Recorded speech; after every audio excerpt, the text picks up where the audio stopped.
Praise lord. హల్లెలూయా, హల్లెలూయా.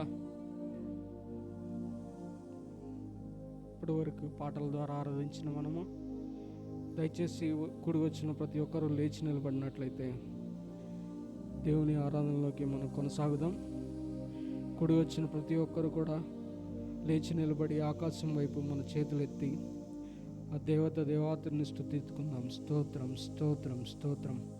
ప్రతి ఒక్కరు కూడా దేవుణ్ణి ఆరాధిస్తూ ఆయన చేసిన మేలును తలంచుకుంటూ కృతజ్ఞతాస్తుతులు చెల్లించుకుందాం. స్తోత్రం, స్తోత్రం, స్తోత్రం, స్తోత్రం, స్తోత్రం, స్తోత్రం. పరిశుద్ధుడా నీకు స్తోత్రం నాయన. మహోన్నతుడా నీకు స్తోత్రం ప్రభువా. మహాగణుడా శక్తిగల దేవా నీకు స్తోత్రం నాయన. స్తోత్రం, స్తోత్రం, స్తోత్రం ప్రభువా. అయ్యా, ఇప్పటి వరకు నీ రెక్కల్ని దాచి కాపాడి నడిపించిన విధానాన్ని బట్టి నీకు స్తోత్రాలు చెల్లిస్తున్నాం ప్రభువా. స్తోత్రం, స్తోత్రం, స్తోత్రం, స్తోత్రం. మహోన్నతుడా నీకు స్తోత్రం నాయన. స్తోత్రం, స్తోత్రం, స్తోత్రం నాయన. ఉన్నత స్థలములపై ఆరాధించబడే నా గొప్ప దేవా నీకు స్తోత్రం, స్తోత్రం, స్తోత్రం, స్తోత్రం ప్రభా. పరిశుద్ధుడు, పరిశుద్ధుడు అని నిత్యము ఆరాధించబడుతున్న గొప్ప దేవా నీకు స్తోత్రం, స్తోత్రం, స్తోత్రం, స్తోత్రం ప్రభా. అయ్యా నీకు స్తోత్రం నాయన. స్తోత్రం, స్తోత్రం ప్రభా. అయ్యా నీ రక్తం ఇచ్చి మమ్మల్ని కొనుక్కున్న ప్రభా నీకు స్తోత్రం, స్తోత్రం, స్తోత్రం, స్తోత్రం తండ్రి నీకు స్తోత్రం నాయన. యేసయ్యా నీకు ఎనలేని ప్రేమకు నీకు స్తోత్రాలు చెల్లిస్తున్నాం ప్రభా. నీకు స్తోత్రం, స్తోత్రం, స్తోత్రం. నిత్యుడొక తండ్రి నీకు స్తోత్రం నాయన. స్తోత్రం నాయన. అయ్యా అనునిత్యము ప్రభా నీ కృప వెంబడి కృప చూపుచున్న దేవా నీకు స్తోత్రం నాయన. స్తోత్రం నాయన. సైన్యములకు అధిపతియగు యెహోవా పరిశుద్ధుడు. స్తోత్రం నాయన. స్తోత్రం, స్తోత్రం, స్తోత్రం, స్తోత్రం, స్తోత్రం. స్వరమెత్తి ప్రభువును ఆరాధిద్దాం. గంభీర స్వరంతో ప్రభువును ఆరాధిద్దాం.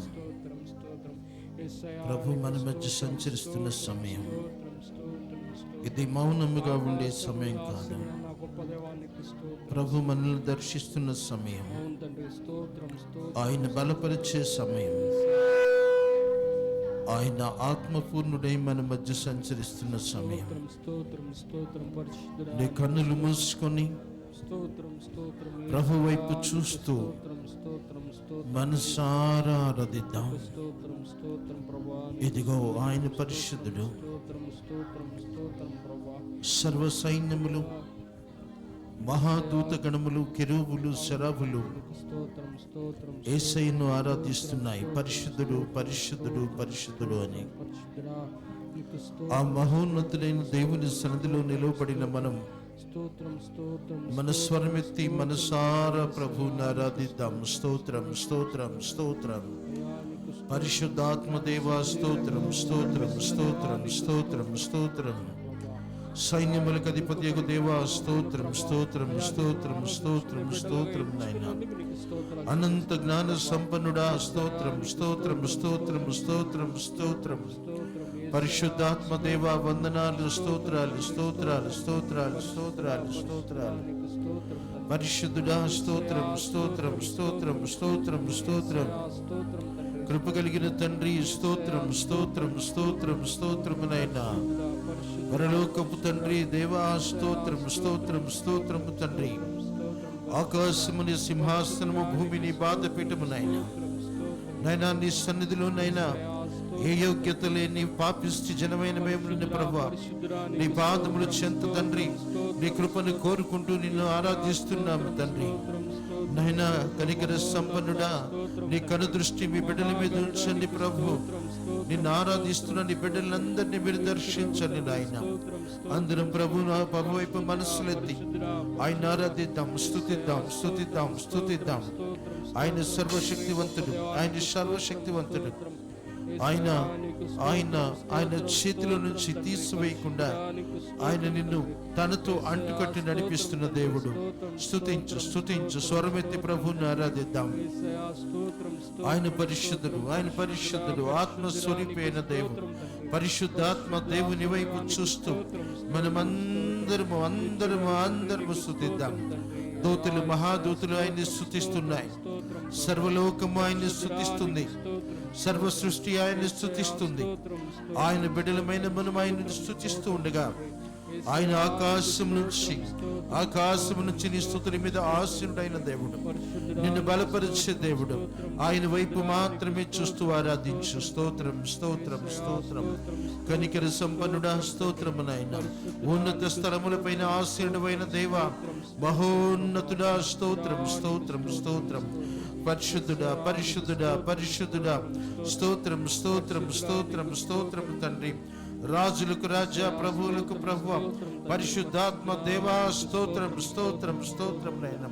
నీ కృపను బట్టి నాయన, నీవు ఇచ్చిన కృపను బట్టి మేము జీవిస్తూ ఉన్నాం నాయన. మహిమ కలిగిన దేవా వందనాలు స్తోత్రాలు. కనికర సంపన్నుడా స్తోత్రం స్తోత్రం స్తోత్రం స్తోత్రం. పరిశుద్ధురానికి స్తోత్రం స్తోత్రం తండ్రి. పరిశుద్ధురానికి స్తోత్రం నాయన, స్తోత్రం నాయన. పరిశుద్ధురానికి స్తోత్రం. అందరూ స్తుతిద్దాం, అందరూ స్తుతిద్దాం. ఎవరు మౌనంగా ఉండొద్దు. స్తోత్రం తండ్రి, స్తోత్రం నాయన. పరిశుద్ధురానికి స్తోత్రం నాయన. యేసయ్యానికి స్తోత్రం ప్రభువా, యేసయ్యానికి స్తోత్రం స్తోత్రం స్తోత్రం.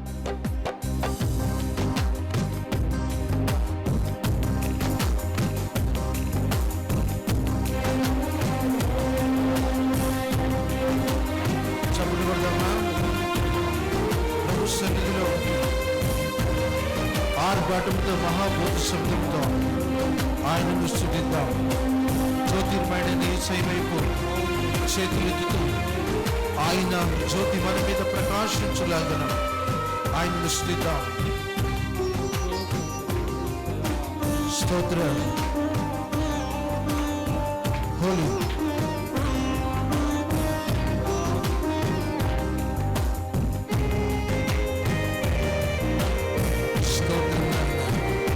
పరిశుద్ధుడా వందనాలు.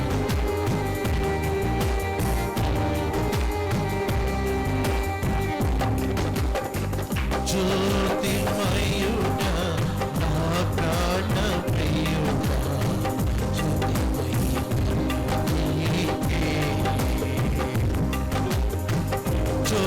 జ్యోతిర్మయుడా నా ప్రాణ ప్రియుడా,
ఆరాధిద్దాం.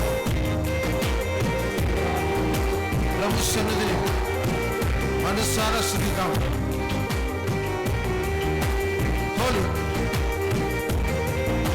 స్తోత్రం. హల్లెలూయా. హోలీ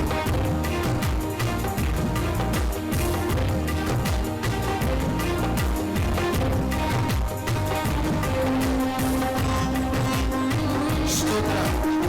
పరలోకపు తండ్రి, మంచి వ్యవసాయకుడైన స్తోత్రం.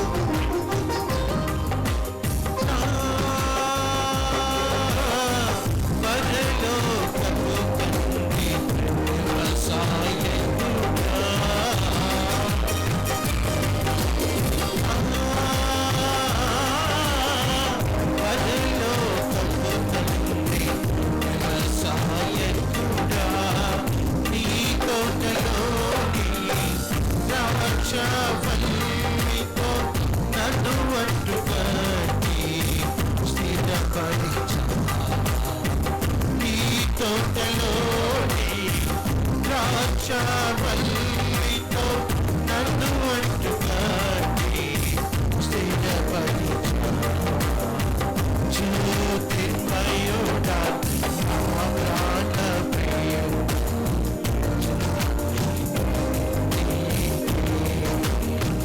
జ్యోతిర్మయుడా నా ప్రాణ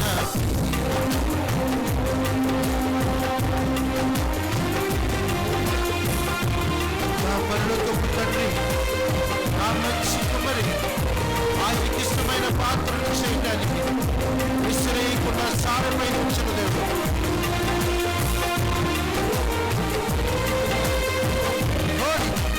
స్తోత్రం.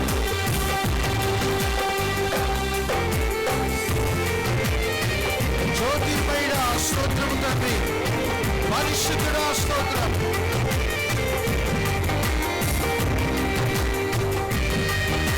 ఆరాధన.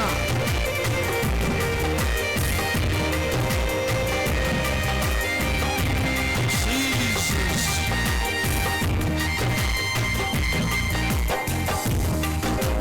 నా పరలోకపు తండ్రి, నా మంచి కుమారి,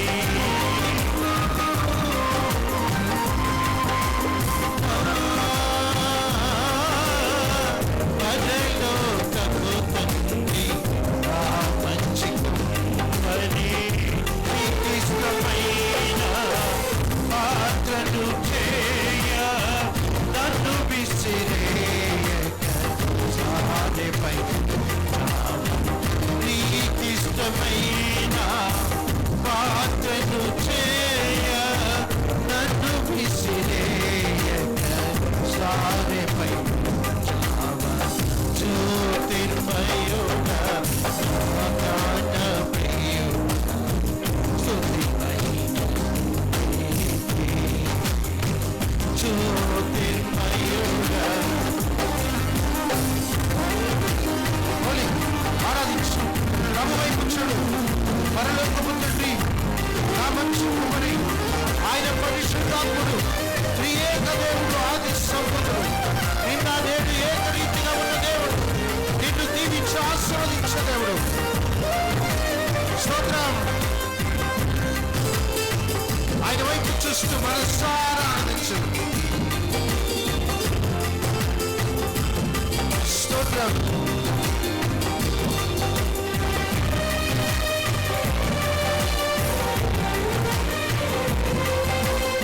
హోలీ ఆమేన్. పరమతండ్రి స్తోత్రం.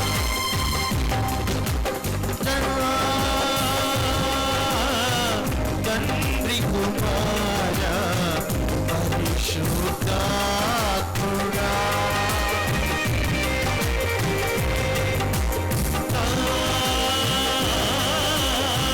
తండ్రి కుమార పరిశుద్ధాత్ముడా, ఏక దేవ ఆది సంపూర్ణుడా, నిన్ను నేనేమని ఆరాధించెదను. ఏక దేవ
జ్యోతిర్మయుడా నా ప్రాణ ప్రియుడా జ్యోతిర్మయుడా నా ప్రాణ ప్రియుడా జ్యోతిర్మయుడా నా ప్రాణ ప్రియుడా జ్యోతిర్మయుడా నా ప్రాణ ప్రియుడా నా ఆత్మలో అనుక్షణం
ఆరాధన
పరమ తండ్రి,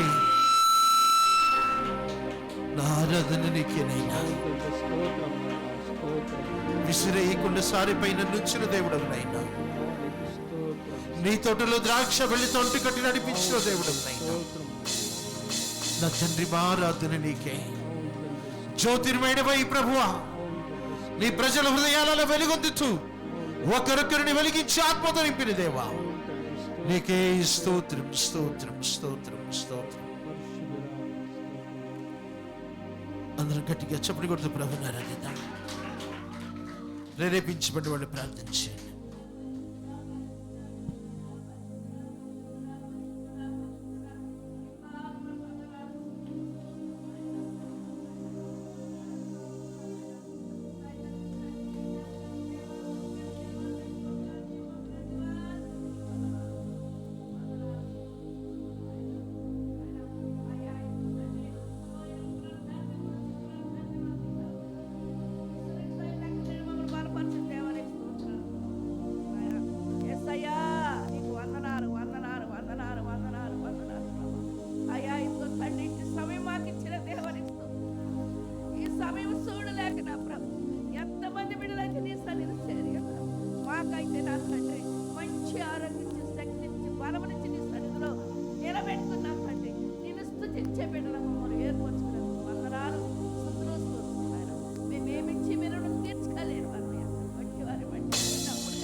ఎంతవరకు పాటలతో మైపరిచాం తండ్రి, నీ స్తోత్రం నాయన.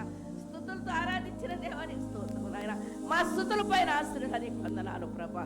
యేసయ్యా నీకు స్తోత్రం, స్తోత్రం, స్తోత్రం నాయన. అయ్యా ఎంతవరకు నీ కాపుదాలు ఉంచావు తండ్రి. అయ్యా ఇదిగో చివరి దినవల్ల నా ప్రభా ఉన్నాం ప్రభు, నీకు వందనాలు, వందనాలు ప్రభా. యేసయ్యా నీకు స్తోత్రం నాయన, స్తోత్రం నాయన. 2024 అంతా కూడా కాసి కాపాడు నా ప్రభ. అయా చివరి నెలలోకి వచ్చావయ్యా, నీకు స్తోత్రాలు ప్రభా. అయ్యా ఇంకా నా తండ్రి, నా నాయన నీ సన్నిధికి రాలేని బిడ్డలు నా ప్రభా ఎనగబడి ఉంటున్నారు ప్రభా. అట్టి బిడ్డల హృదయాలు కదిలింపు చేయి నాయన. బిడ్డలతో మాట్లాడు ప్రభా, కుటుంబాన్ని ఆశీర్వదించాయా. నూతన సంవత్సరానికి నా తండ్రి నూతన వెరసేమందరూ నిండగా ఉండడానికి సహాయం చేయి నాయన. విస్తరింపు చేయి నాయన. నీకు వందనాలు ప్రభా, వందనాలు, స్తుతులు, స్తోత్రం నాయన. చేరి వచ్చిన బిడ్డలందరూ కూడా ఆశీర్వదించాయి. ఏ బిడ్డలకు ఏ అవసరతలు ఉన్నాయో, ఏ బాధలు ఉన్నాయో, ఏ కష్టాలు ఉన్నాయి నా ప్రభా, అన్నిటినీ ఆశీర్వదించి పంపే దేవుడు నువ్వు ఉండవు ప్రభా. నీవు తప్ప మాకు ఎవ్వరు లేరయ్యా. నీకు వందనాలు, స్తుతులు, స్తోత్రాలయ్యా. అయ్యా మా అంగరాజ్య ప్రార్థన, మా కన్నీటి ప్రార్థన నీ పాదాలు కలిసేసుకోయ్యా. నీకు స్తోత్రం నాయన.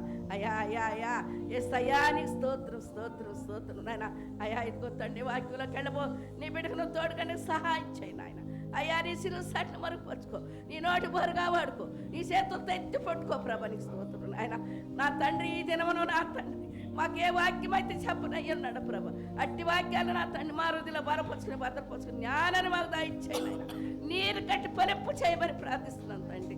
అయ్యా ఎంతవరకు నా ప్రభా, అయ్యా మేము చేసిన విన్నపములు అయ్యా మా ప్రార్థనని పాదాలు కాడి చేర్చుకోమని, నీ కృప నీ దీవుని మేము పొందుకట్టని సహాయం చేయమని యేసయ్య నామమున అడిగి వేడుకుని ప్రార్థించుకున్నాం తండ్రి. ఆమేన్. అందరం కూర్చుందాం.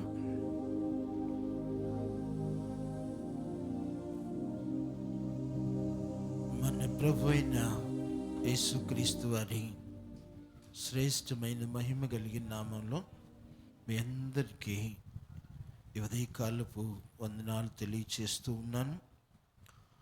ఈ పరిశుద్ధ దినములో ఈ ప్రత్యేకమైన పునరుత్థానపు ఆదివారానికి దేవుడు మన కోసం సిద్ధపరిచిన పరిశుద్ధ లేఖన భాగాలను చదువుకుందాం. 2వ సమూయేలు గ్రంథము 5వ అధ్యాయం. 2వ సమూయేలు గ్రంథము 5వ అధ్యాయం 10వ వాక్యం.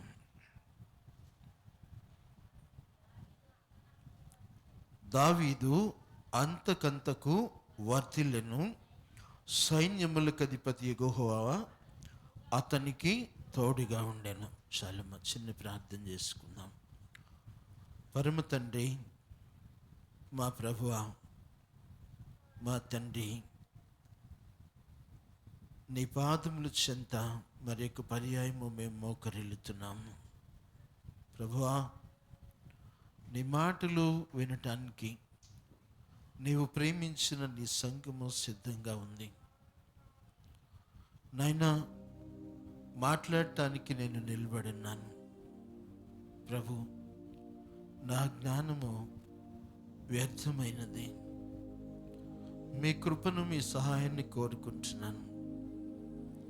బలహీనుడనైన నన్ను నీ శక్తితో, నీ జ్ఞానముతో నింపి నా ప్రభువా, మీ చేతిలో సాధనముగా నన్ను వాడుకొని మీ బిడ్డలతో మీరు మాట్లాడండి, బలపరచండి, తృప్తిపరచండి.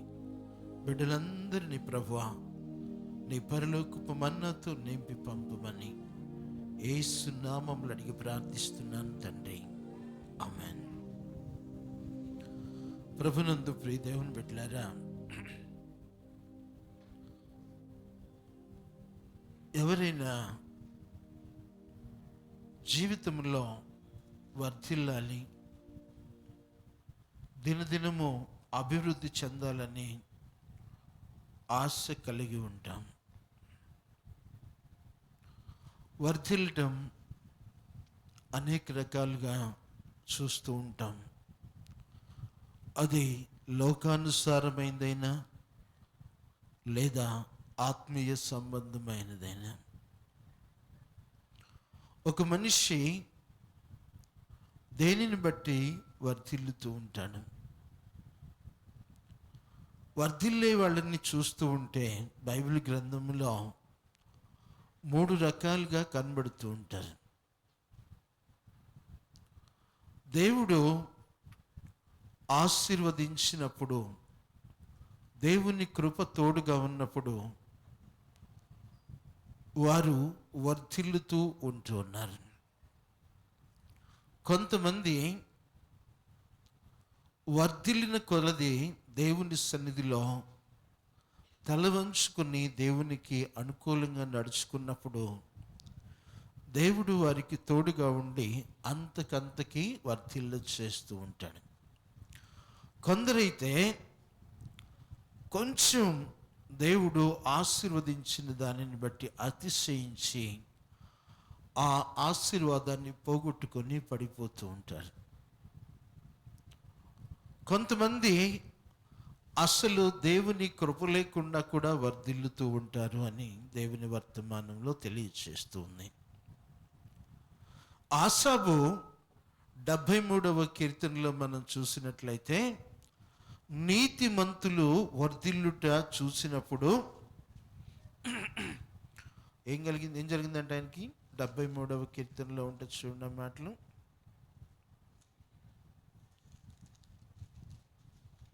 భక్తిహీనులు వర్ధిల్లుట,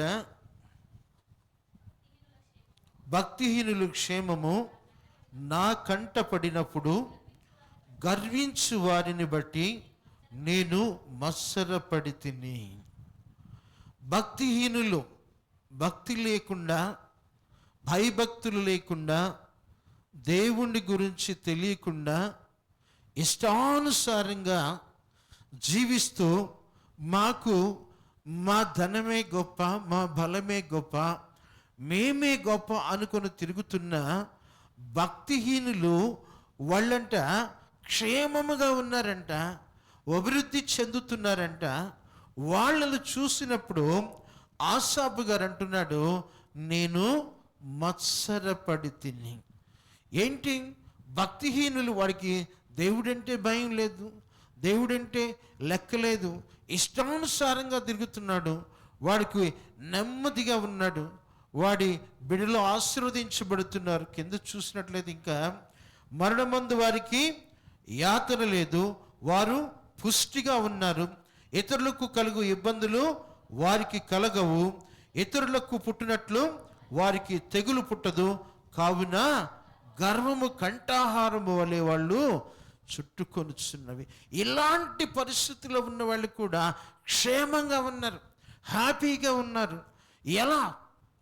నేనైతే దినదినము దేవుని సన్నిధిలో ఉన్నాను, దినదినము దేవుణ్ణి ఆరాధిస్తున్నాను, దినదినము దేవుని యొక్క వాక్యానుసారంగా జీవిస్తున్నాను, అయినా నా జీవితంలో ఎప్పుడు శ్రమలే, ఎప్పుడు కష్టాలే, ఎప్పుడు ఇలాంటి పరిస్థితి అని ఆసాపు గారు అనుకుంటున్నాడంట.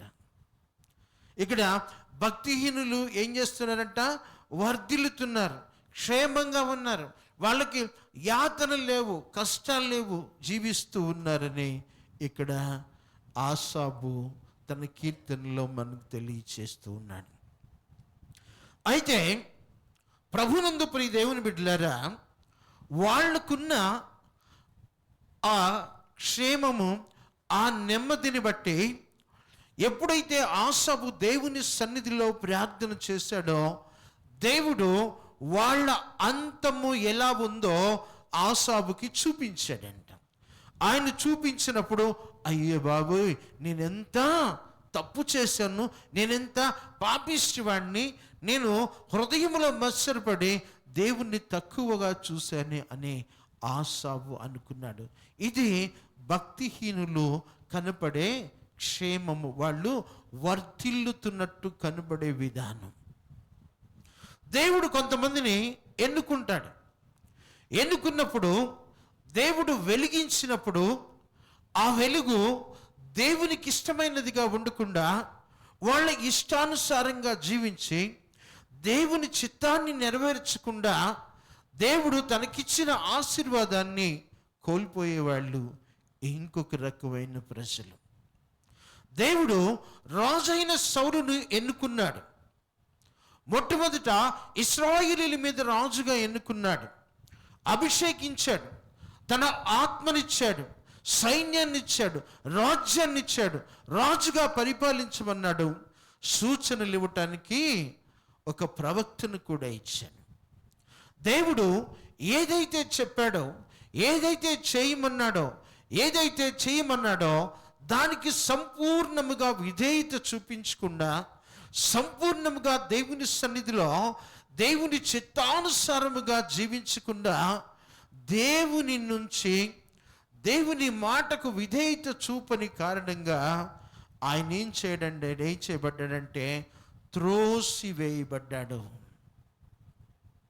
సమూయేలు గ్రంథము, మొదటి సమూయేలు గ్రంథం 16వ అధ్యాయంలో చూస్తే మనము మొట్టమొదటి మాట అనుకుంటాను అదే ఉంటుంది.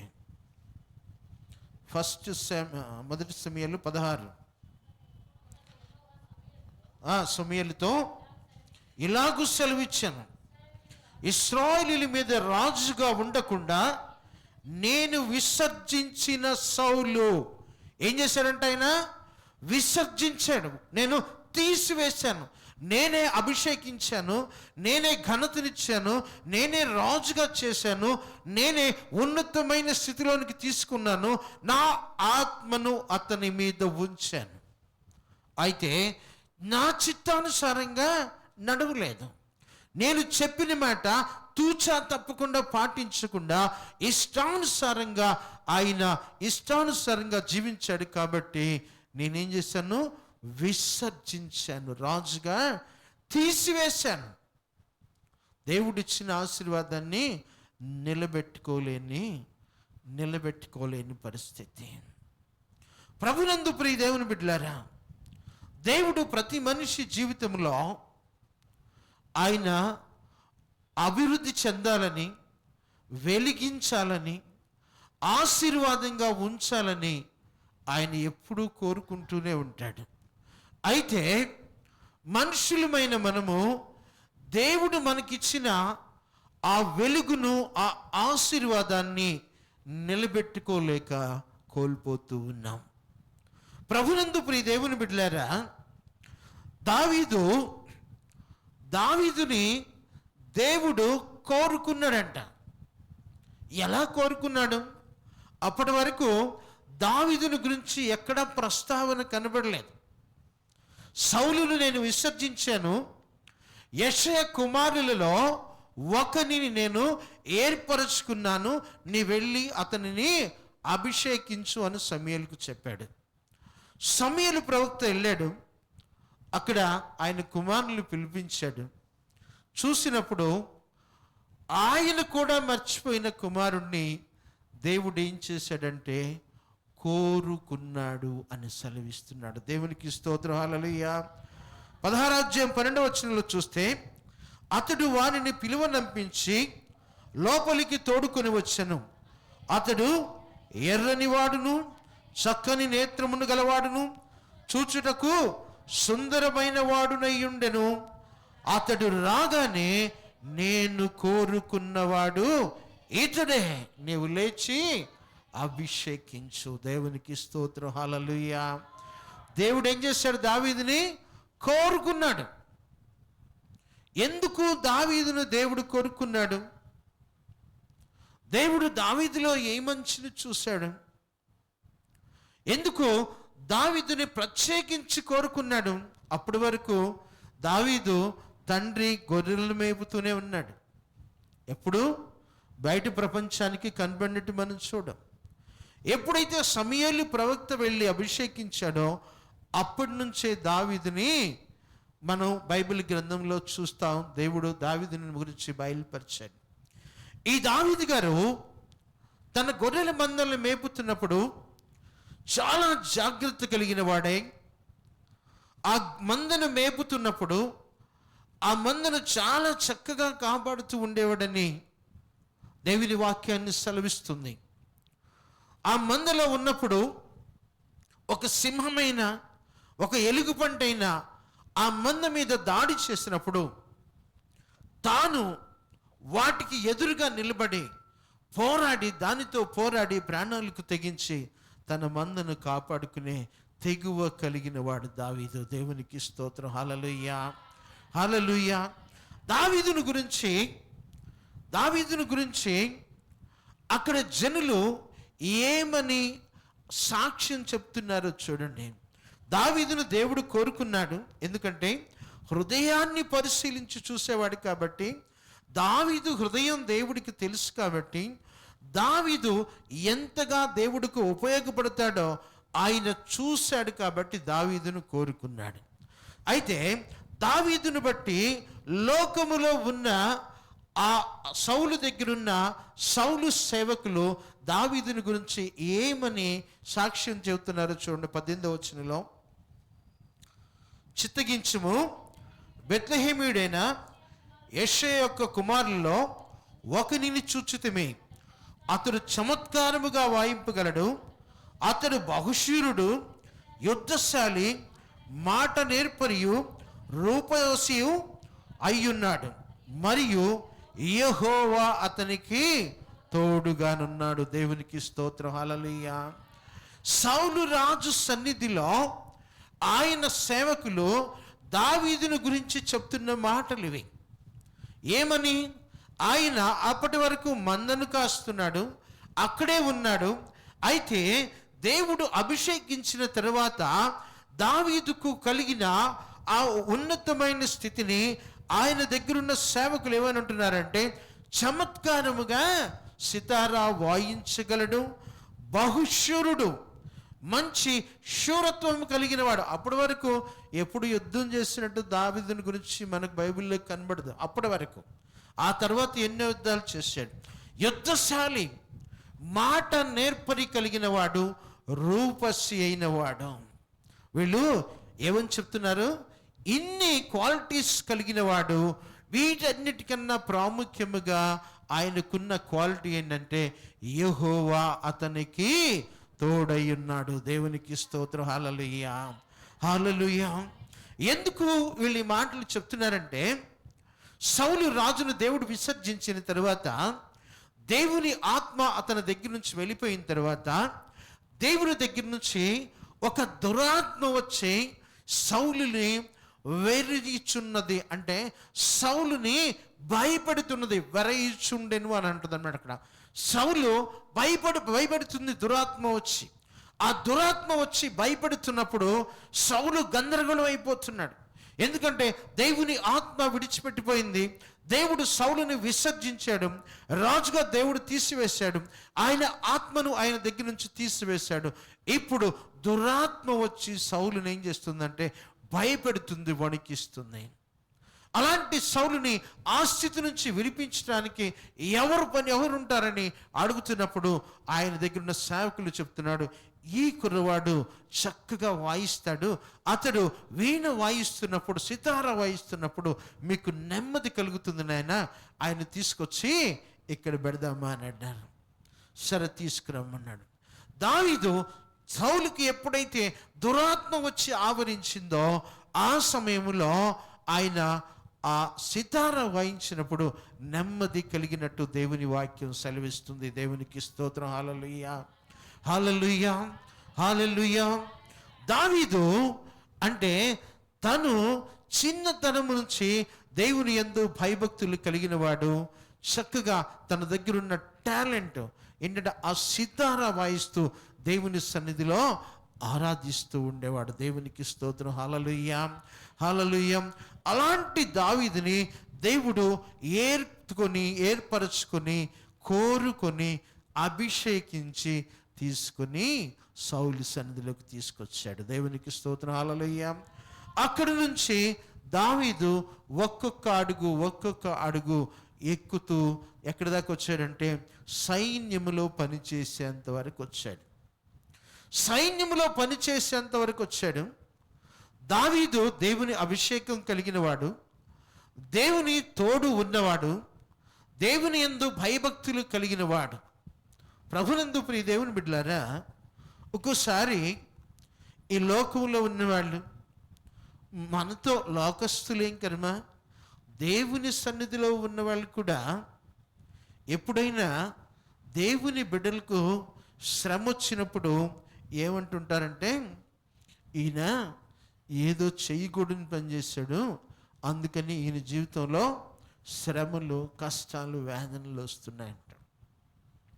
దావీదు ఇంతగా అభిషేకించబడిన దావీదు, ఇంతగా ఉన్న దావీదుకు సైన్యములో గొప్ప పేరు వచ్చింది. మంచి యుద్ధ నైపుణ్యము కలిగిన వాడు, రాజ్యానికి మంచి ఆయుపట్టుగా ఉన్నాడు. దేవుని ఆ సౌలు సైన్యములో బలమైన సైనికుడిగా ఉన్నాడు. అలాంటి దావీదు మీద సౌలైన రాజు విషపు చూపును నిలిపాడట. రీజన్ ఏంటంటే, ఒక్క మాట, సౌలు 1000 మందిని చంపెను, దావీదు 10,000 కొలది చంపెను అని ఒక్క మాటతో ఈయనలో అసూయ రగిలి దావీదు మీద విషపు చూపు నింపాడు. దావీదు వీణ వాయిస్తున్నాడు, సౌలు మీద దురాత్మ వచ్చి ఉంది. ఈయన వీణ వాయిస్తున్నప్పుడు ఆ దురాత్మ విడిచిపోయినప్పుడు సౌలు హృదయంలో ఏమని ఆలోచిస్తున్నాడంటే, ఈ వీటితో దావీదును పొడిచి గోడకు చంపేయాలని ఆలోచిస్తున్నాడు. దావీదు వీణ వాయిస్తూ ఉన్నాడు అక్కడ. అలాంటి సమయంలో మేలు చేస్తున్న దావీదును చంపాలని యోచిస్తున్నాడు సౌలు.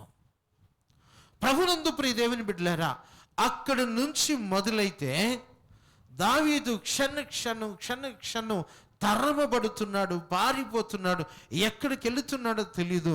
మరణ భయము వెంటాడుతూ వస్తుంది దావీదు జీవితంలో. దావీదు ఏమైనా పాపం చేశాడా? అప్పుడు దావీదు ఏమైనా దోషం చేశాడా? దావీదు దేవుని కోసం నిలబడ్డాడు, రాజ్యం కోసం నిలబడ్డాడు, రాజు క్షేమం కోసం నిలబడ్డాడు. అయితే ఎక్కడ తన రాజ్యాన్ని తీసుకుంటాడో, రాజు అవుతాడోనని అసూయ పెరిగిన సౌలు మిగిలిన పనులన్నీ మానేసి దావీదును వెంటాడుతున్నాడు. ఎక్కడికి పారిపోయినా తరుముతున్నాడు చంపటానికి. ప్రభునందు ప్రియ దేవుని బిడ్డలారా, ఆశీర్వదించబడిన దావీదు, అభిషేకించబడిన దావీదు శ్రమల గుండా నడుస్తున్నాడు, మరణ భయములో నడుస్తున్నాడు. ఎంతగా పారిపోతున్నాడంటే సౌలు వెంటాడుతున్నాడు, దావీదు పారిపోతున్నాడు. ఎంత మిజరబుల్ కండిషన్ చూడండి. దేవుడు అభిషేకించాడు కదా, దేవుడు అతనికి తోడై ఉన్నాడు కదా, అతనికి మంచి సాక్ష్యం ఉంది కదా. ఇలాంటి పరిస్థితి ఎందుకు వచ్చింది? ఇలాంటి స్థితి ఎందుకు వచ్చింది? ఇలాంటి పరిస్థితిలోకి ఎందుకు నెట్టబడ్డాడు? ప్రభునందు ప్రియ దేవుని బిడ్డలారా, దేవుడు దావీదును శ్రమల గుండా, శ్రమల మార్గం గుండా ఆయన ఏం చేస్తున్నాడంటే ట్రైన్ అప్ చేస్తున్నాడు, ఆయనని తర్ఫీజు చేస్తున్నాడు. దావీదుని బలపరచడానికి, దావీదులో ఉన్న శక్తి యుక్తులను, దావీదులో ఉన్న ఆ ఆ మనస్సును బయటికి తీయడానికి దేవుడు ఏం చేస్తున్నాడంటే శ్రమల గుండా నడిపిస్తూ ఉన్నాడు. ప్రభునందు ప్రియ దేవుని బిడ్డలారా, దావీదులో ఉన్న క్వాలిటీ ఏంటంటే తను చంపడానికి రాజు ఎంతగా ప్రయత్నిస్తున్నా, తాను రాజును చంపడానికి అవకాశం వచ్చినా కానీ రాజును చంపడానికి ఎక్కడా ఇష్టపడలేదు. ఎందుకని? రాజుగారు కాబట్ట? ఎందుకని? దేవుని అభిషేకానికి విలువిచ్చి సౌలును విడిచిపెడుతూ తప్పించుకొని పారిపోతూ వస్తున్నాడు. అలా పారిపోతూ వచ్చిన దావీదు 30 ఏళ్ల వయసు వచ్చినప్పుడు ఆయన రాజుగా పట్టాభిషేకం చేయబడ్డాడు. రాజుగా పట్టాభిషేకం చేయబడినప్పుడు ఆ ఇశ్రాయేలీయులందరూ ఆయన దగ్గరికి వచ్చి ఆయనను పట్టాభిషేకము చేసినప్పుడు రాజుగా దావీదు అభిషేకించబడ్డాడు. 5వ అధ్యాయంలో చూస్తే, 2వ సమూయేలు గ్రంథం 5వ అధ్యాయంలో చూసినట్లయితే మనం, ఆయన వారి మీద ఎక్కడ రాజాడు? హెబ్రోనులో యూదా వారందరి మీద 7 సంవత్సరముల 6 మాసములు యెరూషలేములో ఇశ్రాయేలీయులు యూదా వారందరి మీద 33 సంవత్సరములు పాలన చేశాను. దేవునికి స్తోత్రం, హల్లెలూయా. 30 సంవత్సరాల వయసు అయినప్పుడు హెబ్రోన్లో యూదుల మీద, యెరూషలేములో ఇశ్రాయేలీయుల మీద ఆయన రాజుగా అభిషేకించబడ్డాడు. అయితే రాజుగా అభిషేకించబడిన దావీదుని గురించి ఇక్కడ మనము చదువుకున్న వాక్యం ఏమని సెలవిస్తుందంటే 10వ వచనము, దావీదు అంతకంతకు వర్ధిల్లెను, సైన్యములకు అధిపతియగు యెహోవా అతనికి తోడుగా ఉండెను. దావీదు అంతకంతకు ఏమవుతుందంట? వర్ధిల్లుతున్నాడు. ఎలా వర్ధిల్లుతున్నాడంటే ఆ పై వచనాల్లో మనం చూస్తే దావీదు తన యెరూషలేము చుట్టూ ఒక చక్కటి ప్రాకారాన్ని నిర్మించుకున్నాడు. అలాగే తూరు రాజైన హీరాము వచ్చి దావీదు కోసం దేవదారు వృక్షములతో ఒక అద్భుతమైన నగరాన్ని నిర్మించి ఇచ్చాడు.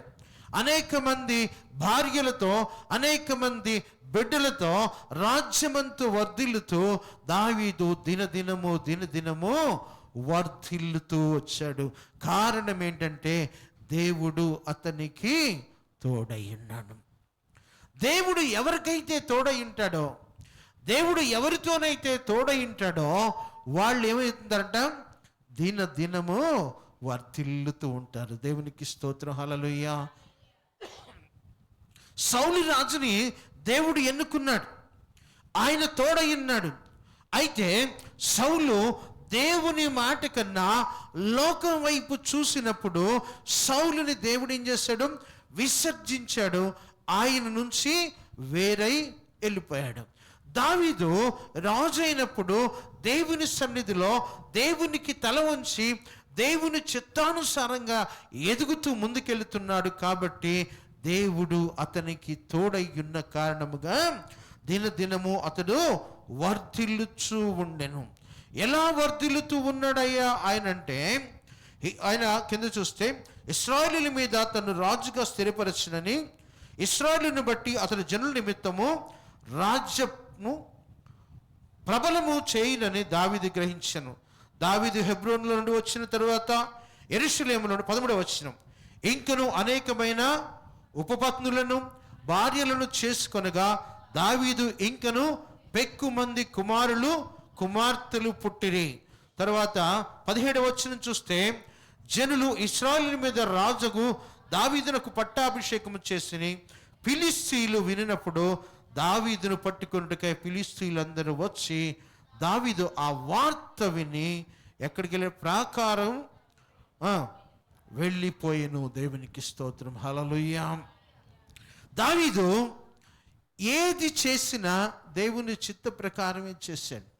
పట్టణాన్ని కట్టించుకున్నాడు, మంచి క్షేమంగా ఉన్నాడు, ఇశ్రాయేలీయుల మీద రాజుగా ఉన్నాడు.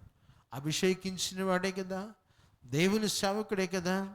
శ్రమలు రాకుండా పోతున్నాయా? వచ్చినాయా? ఇక్కడ ఏం చేస్తున్నాడు? ఫిలిస్తీయులు ఇశ్రాయేలీయుల మీద రాజై దావీదు ఉన్నాడన్న మాట విన్నారు. ఆ మాట వినగానే దావీదుని ఎట్టాగైనా పట్టుకోవాలి, వీడు రాజు అయిపోతే ఇంక మనల్ని వీడిని ఎవరిని పట్టుకోలేడు, మన జీవితాలు నాశనం అయిపోతే వీడిని ఎలాగైనా చంపాలని చూస్తున్నారు. అంతకుముందు ఇంకొంతమంది యెరూషలేములో యెబూసీయులు అనే వాళ్ళు ఉన్నారంట. వాళ్ళు దావీదును యెరూషలేములోనికి రాకుండా ఉండటానికి ప్రయత్నం చేస్తున్నారు. వాళ్ళు ఏమంటున్నారంటే 8వ వచనంలో 7 చూడండి.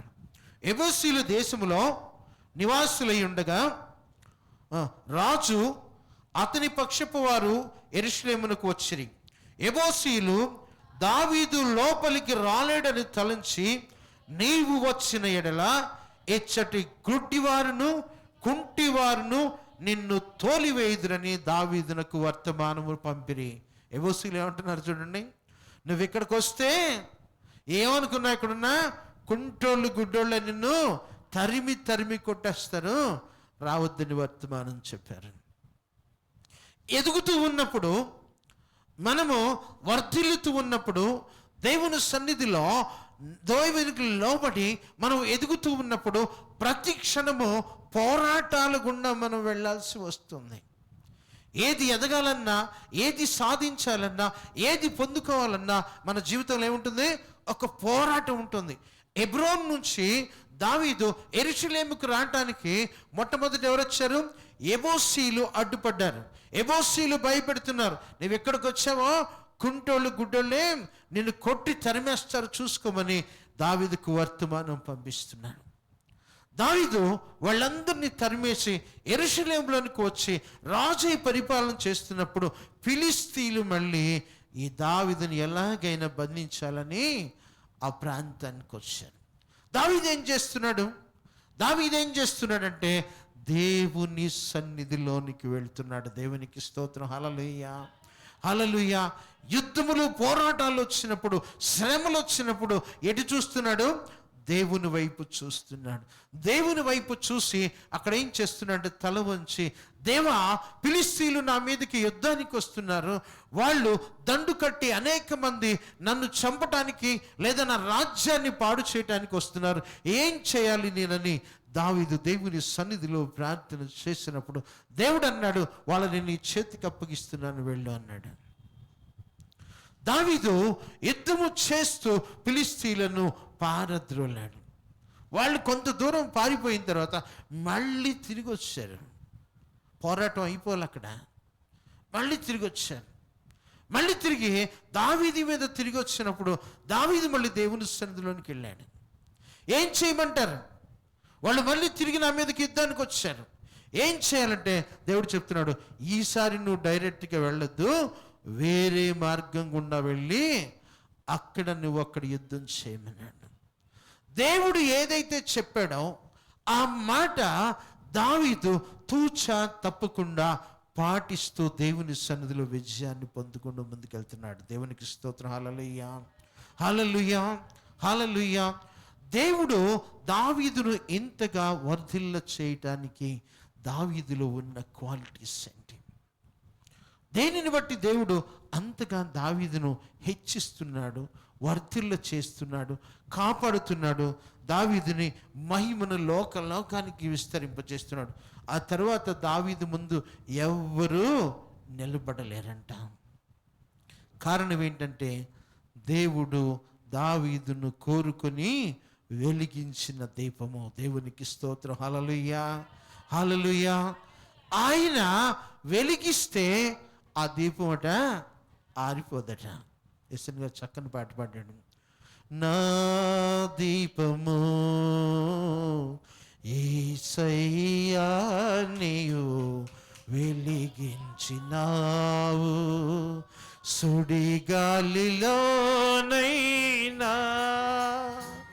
జడివానలోనైనా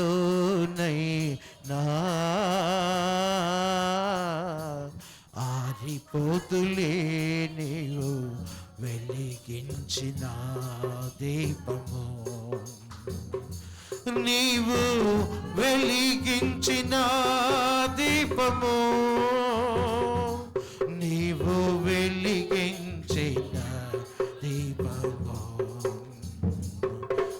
నీవు వెలిగించే నా దీపము. దావీదంటాడు, నా దీపమును వెలిగించువాడువు నీవే. దేవుడు అంటాడు, దావీదుని ఒక దీపముగా, దావీదు కొరకు రాజ్యం మీద ఒక దీపముగా తరతరములు ఆయన సింహాసనమును వెలిగిస్తానని దేవుడు చెప్పాడు. ఎంతగా నన్ను ప్రేమించడానికి నాలో ఉన్న గొప్పతనం ఏంటి దేవా అంటున్నాడు దావీదు నగరంలో ఉన్నప్పుడు ఆయన చూశాడు, దేవుని మందస్సు గుడారంలో ఉంది అని నిద్ర పట్టని దావీదు అంటున్నాడు, ఒక మందిరాన్ని నిర్మించాలనుకున్నాడు. దేవుడు అన్నాడు, నువ్వు కాదు నిర్మించేది, నీ గర్భవాసంలో వచ్చిన బిడ్డ. అయినా నువ్వెంతగా ఉంటున్నావు కాబట్టి నిన్ను బట్టి తరతరములు నీ రాజ్యం నిలుస్తుందని దేవుడు వాగ్దానం ఇచ్చినప్పుడు దావీదు ఇంట్లోనికి వెళ్ళి ప్రార్థన, ఇంతగా నన్ను ప్రేమించడానికి. దావీదు రాజు లోపలికి వెళ్ళి యెహోవా సన్నిధిని కూర్చుని ఇలాగి మనవి చేశాను, నా ప్రభువా యెహోవా, ఇంతగా నీవు నన్ను ప్రేమించటకు నేనే పాటి వాడను. ఎంతగా ప్రార్థించేస్తున్నాడు చూడు. ప్రభునందు ప్రియ దేవుని బిడ్డలారా, దావీదును దేవుడు ఎన్నుకోవటానికి కారణం ఏంటంటే, ఎదిగిన కొద్దీ దేవుని సన్నిధిలో ఒదుకుతూ దేవుని పాదాల దగ్గర కూర్చుంటున్నాడు. సౌలైతే గర్వించిన వాడయ్యాడు. సౌలైతే దేవుని మాటను పెనచెప్పిన పెట్టిన వాడయ్యాడు. దావీదైతే దేవునిని తప్పకుండా పాటించేవాడు. బైబిల్ గ్రంథంలో బైబిల్ పండితులు దావీదుని గురించి, ఎందుకు దావీదు అంతగా దేవుడు హెచ్చించాడు, ఎందుకు అంతగా వర్ధిల్ల చేశాడంటే, దావీదు ఎప్పుడు కూడా తన శక్తిని బట్టి, తనకున్న శక్తిని బట్టి దావీదు ఎక్కడ తను ప్రవర్తించినట్టు కనబడదు. కారణం ఏంటంటే, దావీదు తన శక్తిని బట్టి కార్యాలు చేసేవాడు కాదు. నేనున్నాను అనుకోండి, నాకు శక్తి ఉంటుంది, ఆ శక్తిని బట్టి నేను ఇంత పని చేయగలుగుతాను, లేకపోతే ఇది చేయగలుగుతాను. మీరున్నారనుకోండి, ప్రతి మనిషి ఏదైనా ఆలోచించేటప్పుడు మన శక్తిని బట్టి మనం ఆలోచిస్తాం. మన బలాన్ని బట్టి, మన బలగాన్ని బట్టి, మనకున్న స్థితిని బట్టి ఇది మనం చేయగలము అని ఆలోచిస్తాం. దావీదైతే ఏ పని చేసినా దావీదు శక్తిని బట్టి చేయలేదు. దావీదుకు తోడయున్న దేవుని శక్తిని బట్టి పని చేస్తాడు. దేవునికి స్తోత్రం. హల్లెలూయా, హల్లెలూయా. దావీదు మీదకి సింహము బొబ్బరించుకుంటూ వచ్చింది. మానవుడు సింహాన్ని చీల్చగలుగుతాడా? ఎలుగుబంటిని చీల్చగలుగుతాడా? పశువు కన్నా బలం మనిషికి ఉంటుందా? ఉండదు. అయితే దావీదు దేనిని బట్టి సింహాన్ని చీల్చగలిగాడు? దేనిని బట్టి ఎలుగుబంటిని చీల్చగలిగాడు? తన బలాన్ని బట్టి కాదు, తన శక్తిని బట్టి కాదు. నాతో దేవుడున్నాడు, నాతో ఉన్న దేవుడు శక్తివంతుడు, లోకములో ఉన్న అన్నిటికన్నా శక్తి కలిగిన వాడు, ఆయన నాకు విజయాన్ని ఇస్తాడని దావీదు దేవుని శక్తిని బట్టి వాటి మీద యుద్ధం చేశాడు. దేవునికి దావీదులో నచ్చిన చక్కని గుణం. దావీదు తన శక్తిని బట్టి ఎప్పుడు ఆలోచించలేదు. గొలియాతు వచ్చాడు, 6 మూరల జానుడు ఉన్నాడు, చాలా ఎత్తుగా ఉన్నాడు, మంచి బలశాలి. ఇశ్రాయేలు అందరూ భయపడిపోతున్నారు వాడిని ఎదిరించడానికి. ఇశ్రాయేలు ప్రజలను దూషిస్తున్నాడు.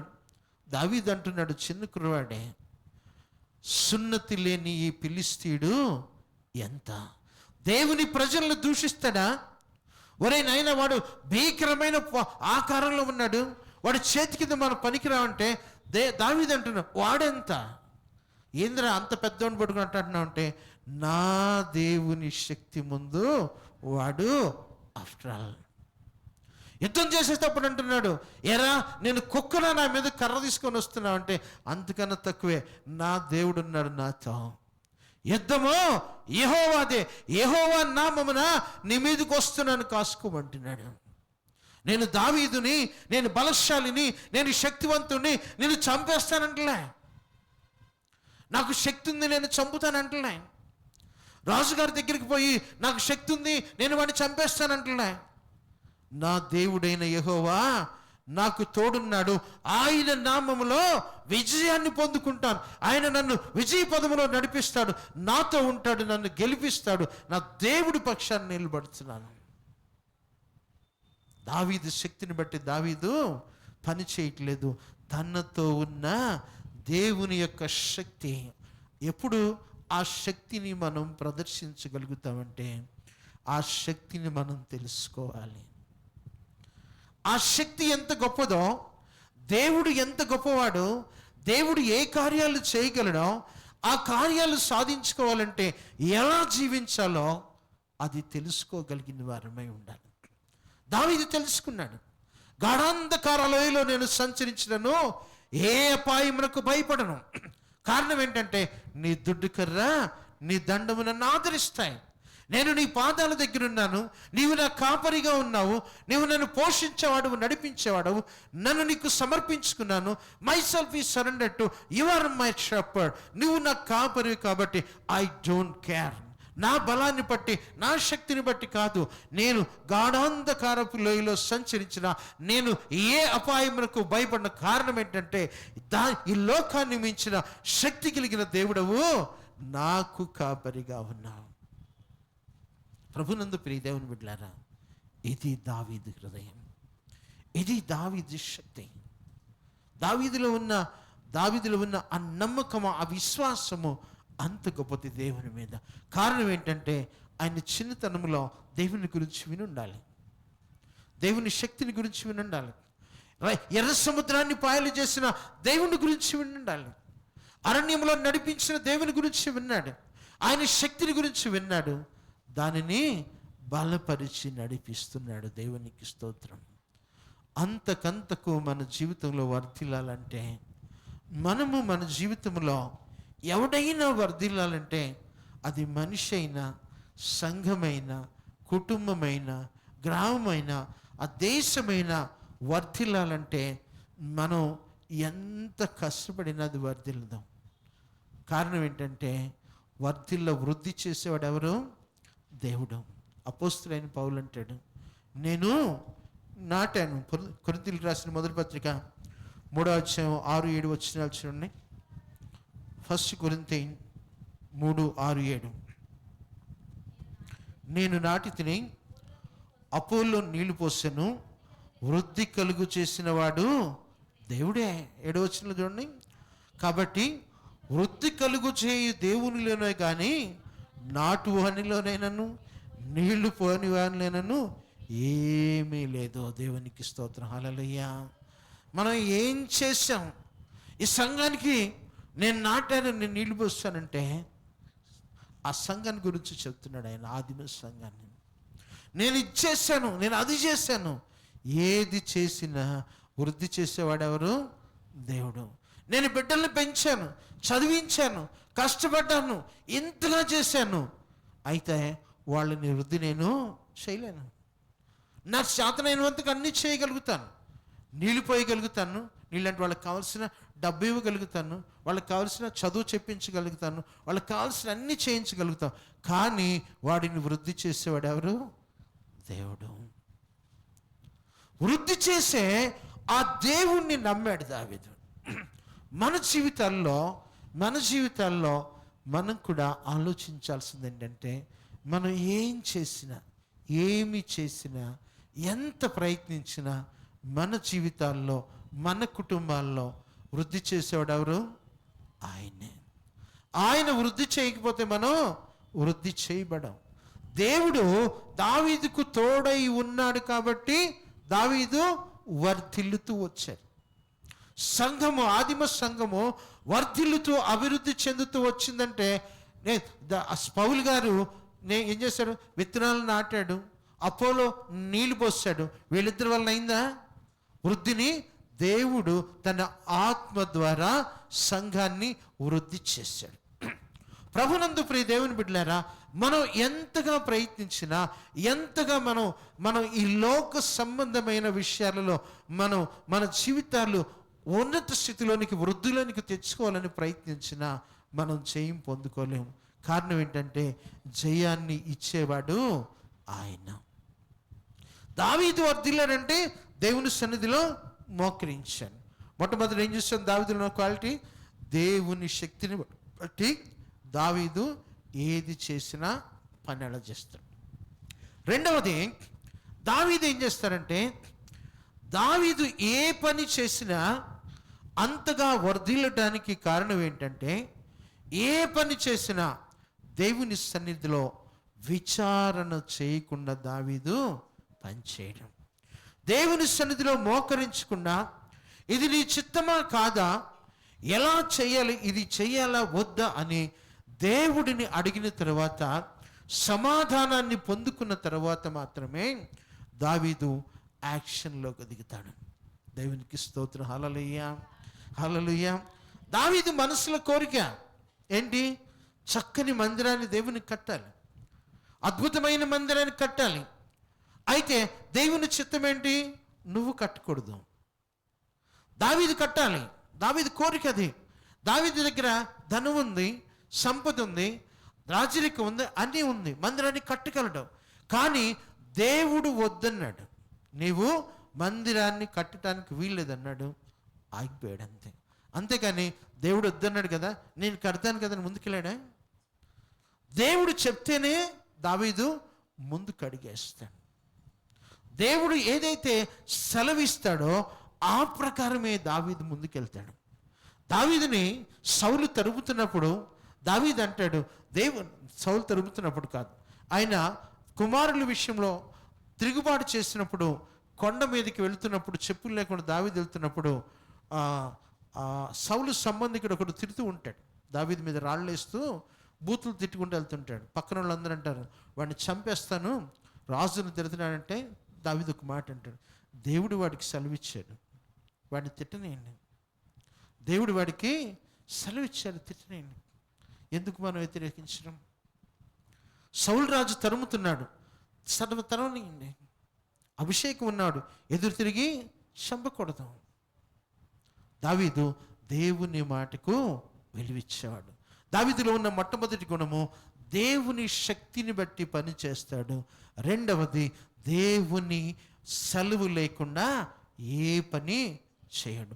దేవుని సెలవు అయితేనే పని చేస్తాడు. దేవుని సన్నిధిలో మోకరించి దేవుని సెలవు కోసం మాట్లాడతాడు.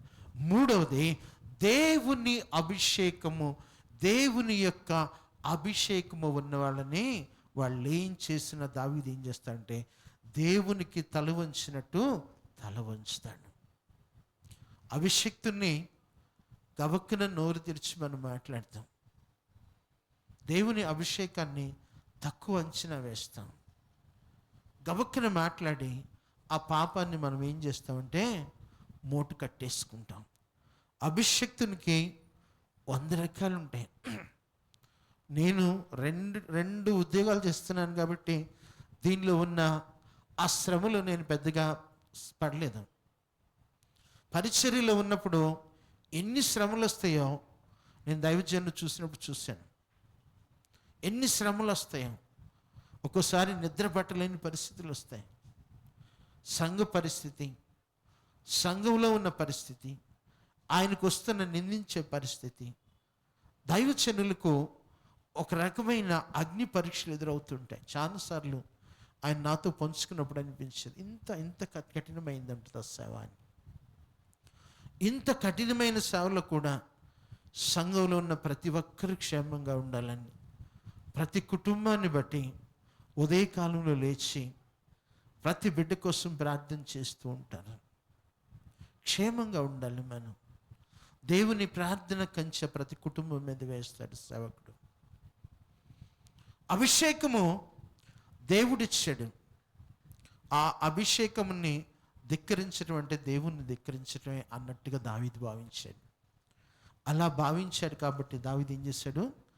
వర్ధిల్లుతున్నాడు. దేవుని అభిషేకాన్ని తృణీకరించినట్లయితే శపించబడిన అనుభవంలోనికి వెళ్తాడు. చాలామందిని చూశాం. సౌలు ఎందుకు శపించబడ్డాడు? దేవుని సన్నిధిలో ధూపం వేయవలసిన పని ప్రవక్తది. ఎవరిది? లేవీయులది. ఈయన ధూపం వేయటానికి వెళ్ళాడు. ఆలస్యమైందనేటానికి వెళ్ళాడు. దేవుడు ఊరుకోలే. మన పని మనం చేయాలి, సేవకుడు పని సేవకుడు చేయాలి. అభిషేకానికి తల ఉంచిన దావీదు చంపడానికి వస్తున్నాడు. దొరికితే ఈట పెట్టి చంపడానికి విసిరేస్తున్నాడు, తరుముతున్నాడు. దొరికితే మొక్కలు మొక్కలుగా నరికేయాలని చూస్తున్నాడు అభిషిక్తుడు. దేవుని అభిషేకానికి తల వంచిన దేవుడు దావీదు పొరపాటును కూడా ఆయనకి ఎదురు అవకాశం వచ్చింది. చేతిలో ఈటుంది, ఎదురుగా మనిషి ఉన్నాడు, ఒక్క పోటుతో చంపేయమంటున్నారు. అభిషేక్తుని చంపి నేను ఆ పాపం చేయను అంటున్నాడు.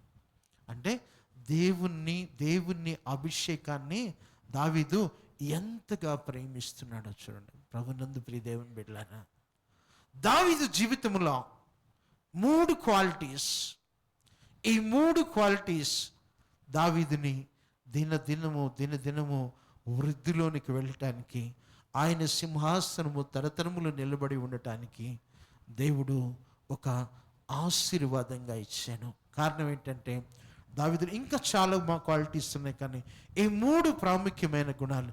మొట్టమొదటి ఏంటంటే దావీదు దేవుని శక్తి తెలిసిన వాడు కాబట్టి ఆయన శక్తిని బట్టి పనిచేస్తాడు. రెండవది, దావీదు ఏం చేస్తాడు?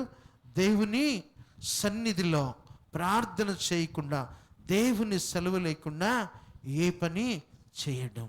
మూడవది, దేవుని అభిషక్తులకు తల వంచే గుణం.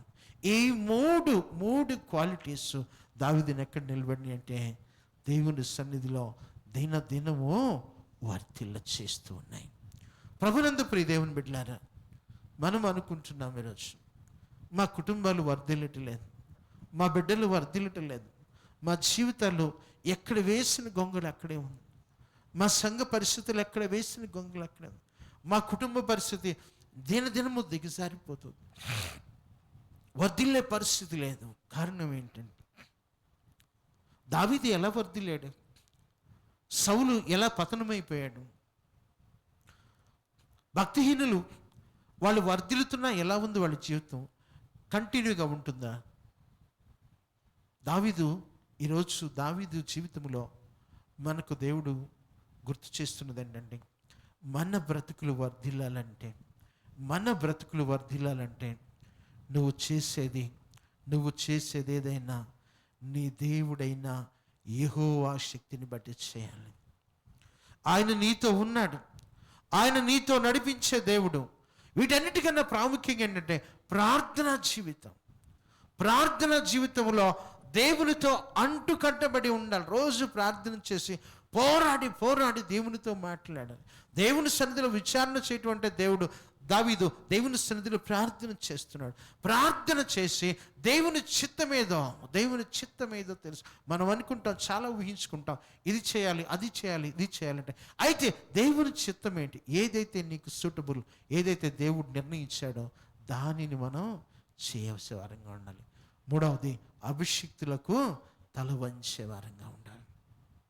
ఈ 3 క్వాలిటీస్ మన జీవితంలో అలవరుచుకోవడానికి మనం ప్రయత్నం చేస్తే దేవుడు తప్పకుండా దావీదును వృద్ధి చేసిన దేవుడు, దినదినము వృద్ధి చేస్తున్న దేవుడు మన జీవితాల్లో మనల్ని కూడా వృద్ధిలోనికి నడిపిస్తాడు. తర్వాత దావీదు కుటుంబంలో చాలామంది దేవునికి వ్యతిరేకంగా మాట్లాడారు. అయినా దేవుడు దావీదుని బట్టి వాళ్ళందరినీ క్షమించుకుంటూ వచ్చాడు. దావీదుని బట్టి వాళ్ళ రాజ్యాన్ని నిలబెట్టుకుంటూ వచ్చాడు. 20 మంది రాజులు పరిపాలించారు, యూదా రాజులు. కారణం ఏంటంటే దావీదుని బట్టి వాళ్ళు తప్పు చేసినా క్షమించాడు. నిన్ను బట్టి నీ కుటుంబం వర్ధిల్లాలి, నిన్ను బట్టి నీ బిడ్డలు తరతరాలు ఆశీర్వాదంగా ఉండాలంటే ఈరోజు ప్రభు జ్ఞాపకం చేస్తుంది ఏంటంటే, నీవు దేవుని శక్తిని తెలుసుకొని ఆ దేవుని శక్తి ప్రకారం పనిచేసేవాడివిగా ఉండాలి. రెండవది, దేవుని సన్నిధిలో దేవుని ఆజ్ఞ లేకుండా ఏ పని చేయని వాడివిగా ఉండాలి. మూడవది, దేవుని అభిషక్తులకు తల వంచే వారంగా ఉండాలి. ఈ విధంగా మన జీవితాన్ని నిర్మించుకుంటూ ముందుకు వెళ్తే దావీదు జీవితంలో చూసిన వృద్ధి దేవుడు మన జీవితంలో కూడా చూపిస్తాడు. దేవుడు ఎవరికి పక్షపాతం చూపించేవాడు కాదు. ఆ తెగువ మనలో లేదు. దావీదు గొలియాతుకి ఎదురుగా నిలబడ్డాడు, తెగించి నిలబడ్డాడు. వాడు ఒక దెబ్బేస్తే చచ్చిపోతాం, కానీ నిలబడ్డాడు. కారణం ఏంటంటే నా దేవుడు నాతో ఉన్నాడు. దానియేలు సింహం బోన్లో నిలబడ్డాడు. దానియేలు నా దేవుడు నాతో ఉన్నాడని నమ్మకం ఉంది. దేవుడు విడిచిపెట్టేవాడు కాదన్నా. ఆ నమ్మకం మనలో ఉంటే మనం అక్కడ ఆ పని చేయగలుగుతాం. ప్రభునందు ప్రియ దేవుని బిడ్డలారా, ఆ విశ్వాసం మనలో ఉందా? దేవుడు ఈరోజు నీ జీవితంలో ఎందుకు వృద్ధి లేదు, ఎందుకు నా కుటుంబంలో వృద్ధి లేదు, ఎంత చేసిన బిడ్డలు సెటిల్ కావటం లేదు, ఎంత చేసిన బిడ్డలు వృద్ధిలోకి రావటం లేదు, నా బ్రతుకు వృద్ధిలోకి రావట్లేదు అనుకుంటున్నాను మేము. ఈరోజు ప్రభు మాట్లాడుతున్నాడు. ఈ మూడు క్వాలిటీస్ని నీ జీవితంలో దావీదును జ్ఞాపకం చేసుకుంటూ ఒక్కసారి ప్రాక్టీస్ చేయడానికి ప్రయత్నం చేయి. నీ ఎదురుగున్న కష్టం ఎలాంటిదైనా నీ శక్తిని బట్టి కాక నీతో ఉన్న దేవుడు జయాన్ని ఇస్తాడని మోకరించి ప్రభు దగ్గర ప్రార్థన చేస్తే నీ ఎదురుగున్న ఏ కష్టమైనా ప్రార్థన చేసుకుందాం. మోకరించండి. ఏ కష్టమైన ప్రభు విడిపిస్తాడు. ఈరోజు ప్రభు ఆ మూడు క్వాలిటీస్ని గురించి నీ జీవితంలో నీవు ఏమని ఆశిస్తున్నావు? ఇంకా నా బ్రతుకులో ఆశించిన వృద్ధి రావటం లేదు,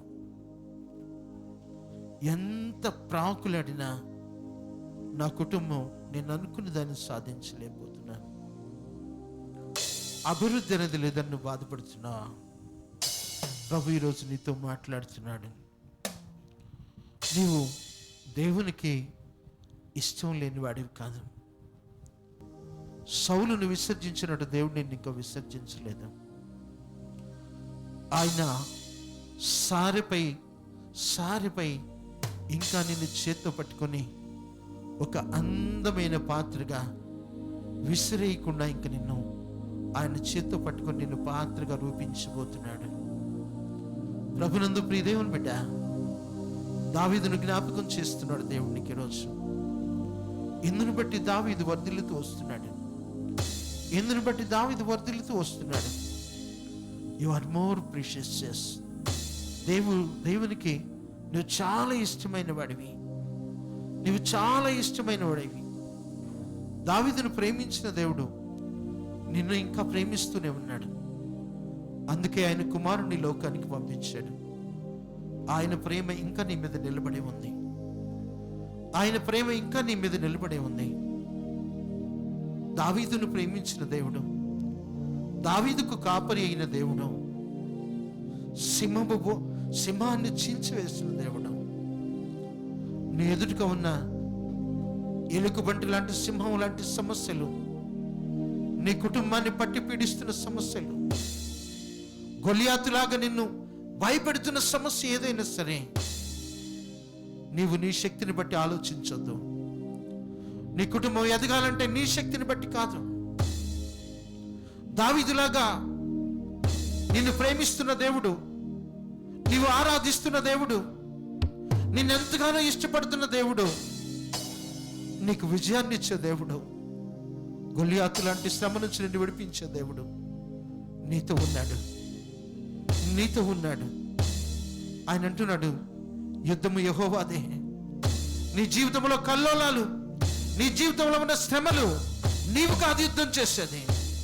అది గొలియాతు అయినా సరే, సింహం అయినా సరే, యుద్ధము యెహోవాదే. దావీదు చెప్తున్నాడు, యుద్ధము యెహోవాదే. నిన్ను నీవు దేవునికి సమర్పించుకో. యెహోవాని బట్టి ప్రార్థన చేయి. నీ జీవితంలో ఉన్న శ్రమలన్నీ విడిపించి పెడతాయి. ఒకవేళ నీవు ఆశించుతున్నది, ఒకవేళ నువ్వు కోరుకుంటున్నది దేవుని చిత్తం కాదేమో, ప్రభు పాదాల దగ్గర ప్రార్థన చేయి. ప్రభువా నీ చిత్తమేనా ఇది? ప్రభువా నీ చిత్తమేనా ఈ పని చేయాలనుకుంటున్నాను? ప్రభువా ఈ మార్గంలో వెళ్ళాలనుకుంటున్నాను, నీ చిత్తమేనా? అడుగు, ఆయన బయలుపరుస్తాడు. దేవుని అభిషేకానికి తలవంచు, దేవుని శక్తికి తలవంచు. నీ జీవితంలో విజయాన్ని చూడబోతున్నావు. నిన్నెంతగానో ప్రేమించే దేవుడు, నిన్నెంతగానో ప్రేమించే దేవుడు చెప్తున్నాడు, ఇదిగో ఇదిగో నీలో ఉన్నవాడు లోకములో ఉన్న వారందరికంటే శక్తివంతుడు. దావీదు ప్రార్థన చేస్తున్నాడు, ఇంతగా నన్ను ప్రేమించావు దేవా, ఇంతగా నన్ను ప్రేమించావు దేవా, ఏ మంచుంది నాలో, ఏ మంచుందని నన్ను ప్రేమించావు, ఏ మంచుందని నన్ను ప్రేమించావు. ఆయన ఎంతగా నిన్ను ప్రేమించింది నిన్ను శాపగ్రస్తమైన జీవితంలో ఉంచడానికి కాదు, ఆశీర్వాదానికి వారసులు చేయాలని. ప్రార్థించే ప్రార్థించే. ఇంతగా నన్ను ప్రేమించినది నీ రూపము నాలో రూపించుటకా. ఆయన రూపం నీలో రూపించబడినప్పుడు దావీదు పొందుకున్న ఆశీర్వాదాలు నువ్వు పొందుకుంటావు. నీ శ్రమల్లో నుంచి నిన్ను విడిపించే దేవుడు నీతో ఉంటాడు. ఏ యుద్ధమైన యెహోవా విడిపించే దేవుడు. ఇంతగా నిన్ను ప్రేమించినది నీ రూపము నాలో రూపించుటక.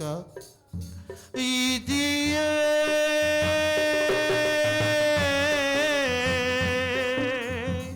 నాయడ నీకున్న నిత్య సంకల్పమా, నాయడ నీకున్న నిత్య సంకల్పమా. ఇంతగా నన్ను ప్రేమించినది నీ రూపము నాలో రూపించుటకా. ఆయన రూపము విజయాన్నిచ్చే రూపము, ఆయన రూపము శ్రమల్లో నుంచి విడిపించే రూపము, ఆయన రూపము నిన్ను విజయప్రదంలో నడిపించే రూపము. ప్రభునందు ప్రియ దేవుని బిడ్డలారా, ప్రభు పాదాల చెంత ప్రార్థన చేయి, ప్రభు శక్తిని బట్టి ప్రార్థన చేయి, ప్రభు శక్తిని బట్టి ప్రార్థన చేయి. ఆయన ఇష్టపూర్వకంగా జీవించడానికి ఇష్టపడు. నిన్ను నువ్వు ప్రభుకు సమర్పించుకో. శ్రమలలో సిలువలో నీ రూపు నలిగినదా,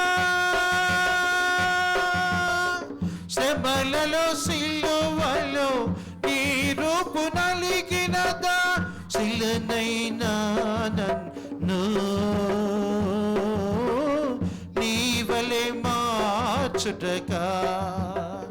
శిల్పకారుడా నా యేసయ్యా, శిల్పకారుడా నా యేసయ్యా. మలచుచుంటివా నీ పోలికగా, మలచుచుంటివా నీ పోలికగా. ఇదియే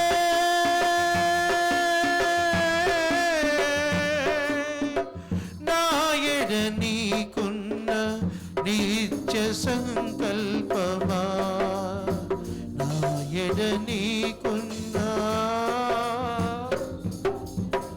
నిత్య సంకల్పమా. ఆయన నిత్య సంకల్పము నీవు వృద్ధి చెందాలని, దినదినము ఎదగాలని, దేవుని రూపంలోనికి మార్చబడాలని, ఆశీర్వాదానికి వారసులు కావాలని, దావీదులాగా జీవించాలని ఈరోజు తీర్మానం తీసుకుంటే, దావీదులాగా బ్రతకాలని నువ్వు తీర్మానం తీసుకుంటే, ప్రభు నీ జీవితంలో ఉన్న ప్రతి శ్రమ నుంచి నువ్వు విడిపించబోతున్నాడు. నీ పక్షాన యుద్ధం చేయడానికి, నీ పక్షాన యుద్ధం చేయడానికి, నీకు ఎదురుగా ఉన్న శ్రమలను విడిపించడానికి ఆయన సిద్ధంగా ఉన్నాడు. ఆయన సిద్ధంగా ఉన్నాడు. నువ్వు సిద్ధంగా ఉన్నావా? ప్రార్థన చేసుకుందాం. పరిశుద్ధుడా నీకు స్తోత్రాలు నాయన. దావీదు దినదినము వృద్ధి చెందుతూ ఉన్నాడు. యెహోవా అతనికి తోడుగా ఉన్నాడని నువ్వు సెలవిచ్చావు. నా ప్రభువా, మా జీవితాలలో ఫలించలేకపోతున్నా, మా జీవితాల్లో అభివృద్ధి లేకుండా పోతుంది. ప్రభు, దావీదు అభివృద్ధి చెందడానికి నీ తోడు దావీదుకుంది నాయనా. దావీదుకు నీ శక్తి తెలుసు. మా ప్రభువా, మేము నీ శక్తిని తెలుసుకోలేని వారిగా ఉన్నాం. నీ శక్తి తెలుసు కూడా దానిని ఆశ్రయించలేని వారిగా ఉన్నాం నాయనా. నా ప్రభువా, నా ప్రభువా, దావీదుకు నా శక్తిని నాయన, ఆ ధైర్యాన్ని నాయన, ఆ మనస్సును మాకు దయచే ప్రభువా. నీ శక్తిని బట్టి ప్రార్థన చేసే శక్తిని నీ సన్నిధిలో ప్రభువా, నీ చిత్త ప్రకారం జీవించే కృప, నీ అభిషేకానికి తలవంచే మనస్సు నాయన, అట్టి మనస్సును మాకు దయచే ప్రభువా. నీలో ఫలించే అనుభవాన్ని దయచే ప్రభు. దినదినము దిగజారిపోతున్నాం ప్రభువా, దినదినము శ్రమ పడుతూ ఉన్నాను నైనా. నీ కృపను మాకు ఉంచినైనా. దావీదును కృపతో నింపిన దేవుడవునైనా, విడవక అతనికి తోడుగా ఉన్న దేవుడవునైనా. ప్రభువా, నీ కృప చూపించు, కృప చూపించి మమ్మల్ని నడిపించు. నీ సన్నిధి ప్రభువా ప్రార్థన చేస్తున్న నీ బిడ్డలందరి మీద ఉంచండి. ధైర్యము కలిగిన మనస్సునైనా, గొల్యాతును ఎదిరించే మనస్సు ప్రభువా, నీ సన్నిధిలో మోకరిల్లే మనస్సునైనా, నీ చిత్తానికి తల వంచే మనస్సు ప్రభువా, నీ అభిషేకానికి తల వంచే మనస్సు మాలో వృద్ధి చేయండి ప్రభువా. అట్టి మనస్సు కలిగి నీలో ఫలించే కృపను మీ బిడ్డలకి ఇవ్వండి. నీ సన్నిధి సమాధానం మీ బిడ్డల చుట్టూ ఉంచండి. బలహీనముగా ఉన్న బిడ్డలు బలపరచండి ప్రభు. అనారోగ్యంగా ఉన్న బిడ్డలు విడుదల చేయండి నాయనా. ఎవరైతే ఆర్థిక ఇబ్బందులు ఉన్నారో ప్రభా, సమృద్ధిని దయచేయండి ప్రభు. నాయనా, శ్రమల్లో శోధనలో ఉన్న బిడ్డలకు ప్రభా నెమ్మదిని సమాధానాన్ని విడుదల చేయండి. కన్నీటిలో ఉన్న బిడ్డలను ప్రభా మీ కన్నీరు తుడబండి మీలో ఫలింప చేయమని యేసు నామములో అడిగి ప్రార్థిస్తున్నాను తండ్రి. ఆమేన్. God bless you. God bless you. కానుకలు